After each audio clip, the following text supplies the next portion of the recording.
Hello everyone, this is Chelsea Lake and welcome to my video on the evolution of Alaska Native lifestyles specifically for Southwest Alaska. This video will take you through life of Alaska Natives before the arrival of Russians, then a little in the life of them during Russian era before they sold Alaska. Then we'll go through life during the colonization of Alaska Natives into an American lifestyle. And finally, the modern-day Alaska Native lifestyle. Before I get started, I'd just like to say that I do have some pictures, but they are all informative of the before stage. Not all of them are exactly like it was, but they come pretty close. I did ask people from my hometown to send pictures, but nobody sent any. Okay. Before the Russians' arrival, Alaska Natives used to live in sod houses called kayaks, and they were made from the tundra and wood, and men and women lived separately. All the men lived in the one called the kayak, and the women and children slept in sod houses that surrounded this kayak. And in the Unarak and Alstrom article, it is described as a very important and sacred building in each different village. And also, it was said to have the same intensity and significance as a church. It was a place that was highly respected, and men of all ages used it as their home and would sleep in it, eat in it, bathe in it, and make the tools they needed to live. For hunting, they would use bow and arrows, knives, and harpoons, and these were all homemade, made from wood, stone, walrus tusks, and they would make kayaks and sleds out of, the kayaks would be made out of sealskin and wood. And the children all learned through storytelling and watching their elders and families.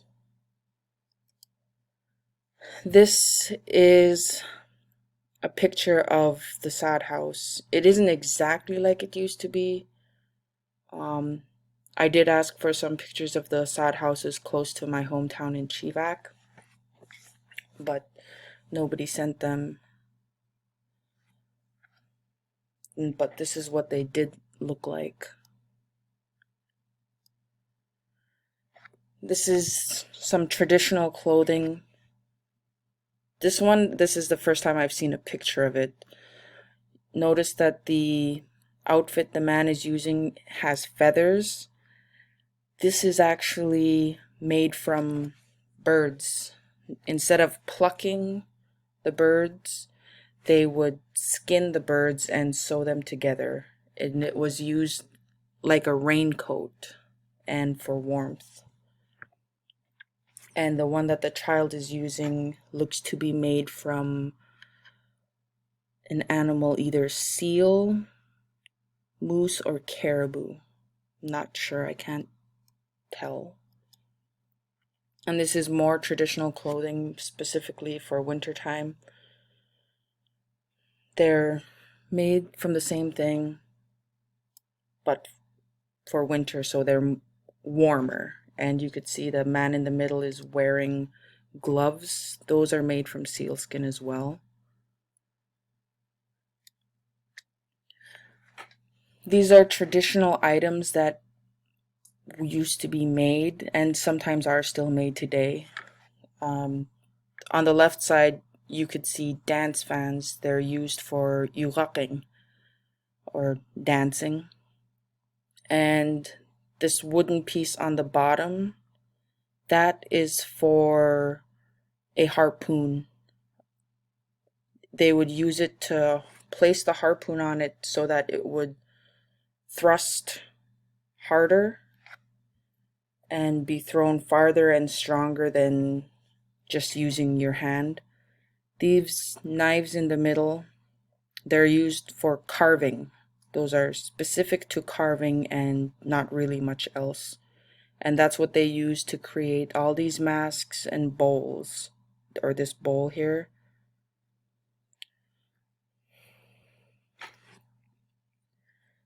This is one of the things that Alaskan natives used to do in the Kariq before the arrival of the Russians. This isn't exactly before, but it is around the time. And this is a little boy. He looks to be practicing hunting, not exactly hunting. You can tell from the tip of the bow, it's not sharp. So he seems to be practicing. And this is the hunting knife, made from wood and what looks like from a rock. That was specific for animals. Like once you've caught them, they would be gutted and cut and taken home. And this was for sea life hunting. This is the kayak, made out of animal skin and wood. What he has is the harpoon, and you could see that little piece of wood that I was talking about earlier, the harpoon thruster. He's using that to help him throw it stronger. Okay, and now we start on the evolution. There were small changes with the Russian arrival. There was no more kariq, no more sad houses. They pretty much banned them.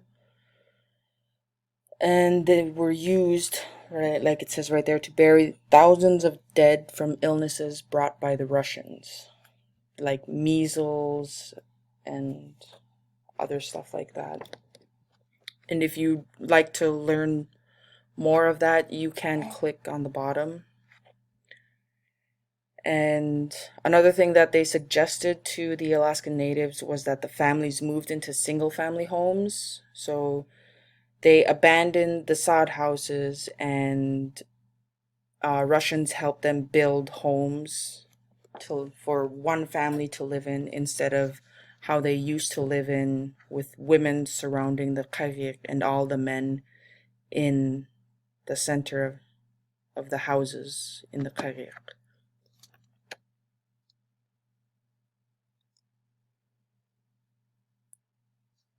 After the purchase of Alaska, there was much bigger changes,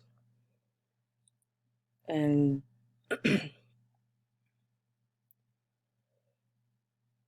some of the research that I came across in the Alaska State Archives, it said that in 1878, Presbyterian missionaries opened up the first Alaska boarding school in Sitka. And it said most of these programs separated children from their families and communities in order to immerse in the Euro-American culture. Students could not speak their native language, were dressed in Euro-American styled clothing, and taught about Western civilization. The historic legacy of boarding schools for Alaska Natives, as well as Native Hawaiians and Native Americans in the lower 48 states, is that of trauma and abuse. And you can click those two links there to read a couple stories of abuse.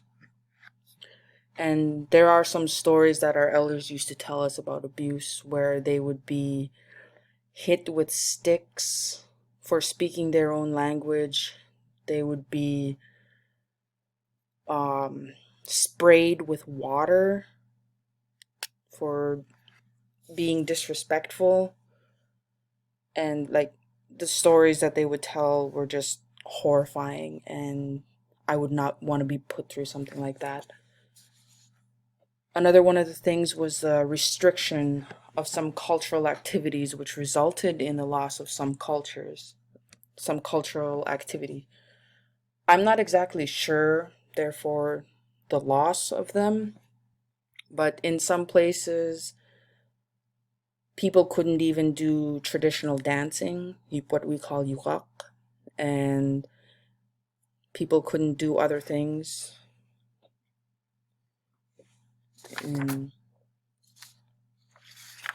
And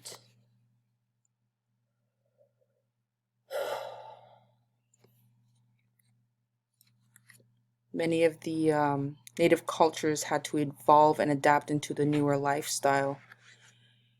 The kairek was abandoned and were used as mass graves. In one of the articles written by Korsmo, he wrote, with regard to native rights, U.S. rule consisted of a mixture of neglect, assimilation, and segregation. Schools were segregated. During the first 20 years following the Treaty of Cession, the United States made no provision for education. Instead, mission societies provided education. From 1885, the U.S. government began to establish state schools and contracted with the missionaries to continue to provide education. Around the turn of century, however, a dual system of education was inaugurated. Under the governor of the District of Alaska, schools were established for, quote, white children and children of mixed blood leading to civilized life, unquote. Native schools, however, were under the jurisdiction of the federal government.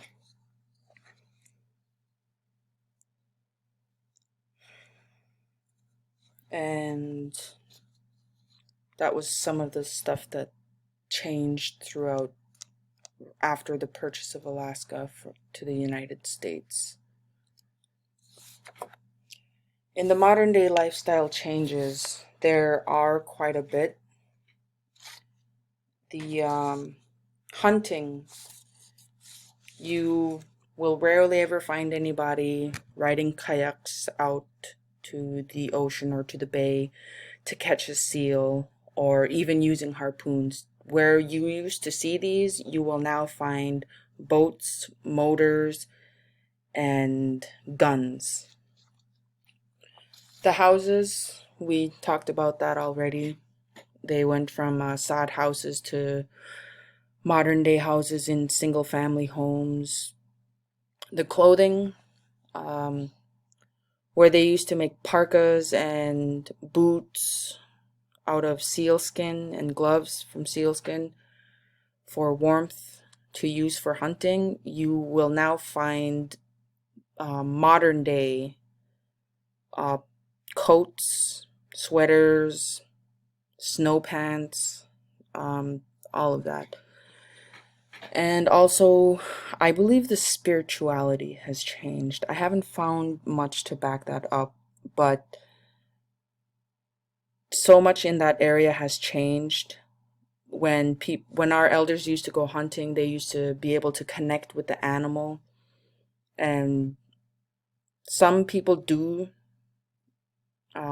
keep up the cultural activities during hunting, like feeding the animal after it's dead. No, not feeding, giving it water after it's dead, putting water in the mouth. There are some areas that still do that, and that is a sign of respect to the animal and a way of thanking it for providing us with the food. And there are other things that hunters used to do with animals that are not done today anymore. And where we used to use bow and arrows and knives, they're just guns. The intimacy is gone for the most part. And instead of using dog sleds to travel, now people use four-wheelers and snow machines to travel throughout the lands.